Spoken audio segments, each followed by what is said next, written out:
کیا اب جانتے ہیں کہ ایک چھوٹی سی عادت آپ کے ایمان کا آدھا حصہ بن سکتی ہے؟ ہم روزانہ صفائی کرتے ہیں، گھر بھی صاف کرتے ہیں، خود کو بھی، لیکن کیا ہم نے کبھی سوچا کہ اسلام نے صفائی کو ایمان کا درجہ کیوں دیا؟ آج کی ویڈیو میں ہم صفائی اور ایمان کے اس خوبصورت رشتے کو گہرائی سے سمجھیں گے۔ اسلام ایک ایسا دین ہے جو انسان کو مکمل زندگی گزارنے کا طریقہ سکھاتا ہے۔ یہ دین صرف نماز، روزہ اور عبادت پر نہیں بلکہ انسان کی شخصیت، کردار اور عادات پر بھی زور دیتا ہے۔ انہی حسین عادات میں سے ایک ہے صفائی، جس کے بارے میں رسول اکرم نے فرمایا، صفائی نصف ایمان ہے۔ اس ایک جملے میں پوری زندگی کا فلسفہ چھپا ہوا ہے۔ اسلام ظاہری اور باطنی دونوں طرح کی پاکیزگی چاہتا ہے۔ ظاہری صفائی وہ ہے جو ہمیں نظر آتی ہے، صبح اٹھ کر ہاتھ منہ دھونا، دانتوں کی صفائی کرنا، کپڑوں کو پہننے سے پہلے صاف دیکھنا، ناخن تراشنا، جسم کی خوشبو کا خیال رکھنا، اور سب سے بڑھ کر وضو اور طہارت کا اہتمام۔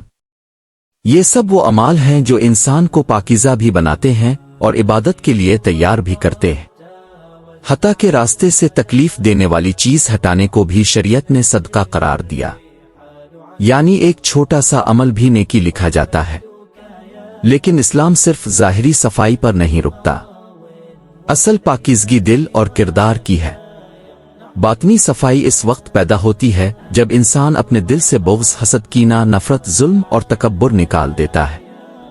جب نیتیں صاف ہو جائیں، جب دل ہلکا ہو جائے، جب سوچیں مثبت ہو گئیں، تو انسان کا دل ویسے ہی چمکنے لگتا ہے جیسے کوئی آئینہ صاف کرنے کے بعد دمک اٹھتا ہے۔ ایک پاکیزہ دل والا انسان نہ کسی کو تکلیف دیتا ہے، نہ جھوٹ بولتا ہے، نہ دل دکھاتا ہے۔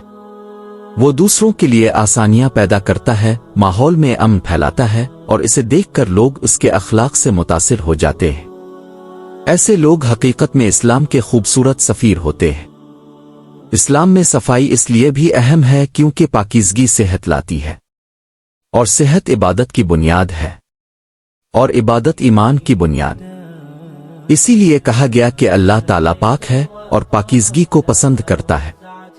اگر ہم اپنے گھروں کو صاف رکھیں، راستوں کو گندا نہ کریں، مسجدوں کا ادب کریں، اپنے جسم اور دل دونوں کو پاک رکھیں، تو ہم نہ صرف ایمان کے قریب ہوتے ہیں بلکہ ایک بہتر انسان بھی بن جاتے ہیں۔ یاد رکھیں، صفائی صرف ایک عادت نہیں، یہ ایمان کی روشنی ہے۔ جسم کی صفائی ہمیں خوبصورت بناتی ہے، اور دل کی صفائی ہمیں اللہ کے قریب لے جاتی ہے۔ آخر میں یہی بات سمجھ لیں کہ پاکیزگی اختیار کرنا صرف ضروری نہیں، یہ ثواب ہے، یہ عبادت ہے، یہ مسلمان کی پہچان ہے۔ اپنی زندگی میں صفائی کو جگہ دیں، خود بھی پاک رہیں، اپنا ماحول بھی پاک رکھیں، اور اپنے دل کو بھی روشن بنائیں، کیونکہ جب انسان صاف ہو جاتا ہے تو اس کی روح بھی روشن ہو جاتی ہے۔ اگر ویڈیو پسند آئی ہو تو براہ کرم چینل کو لائک کریں، سبسکرائب کریں اور دوسروں کے ساتھ شیئر کریں تاکہ یہ خوبصورت پیغام اور بھی لوگوں تک پہنچ سکے۔ جزاک اللہ خیر۔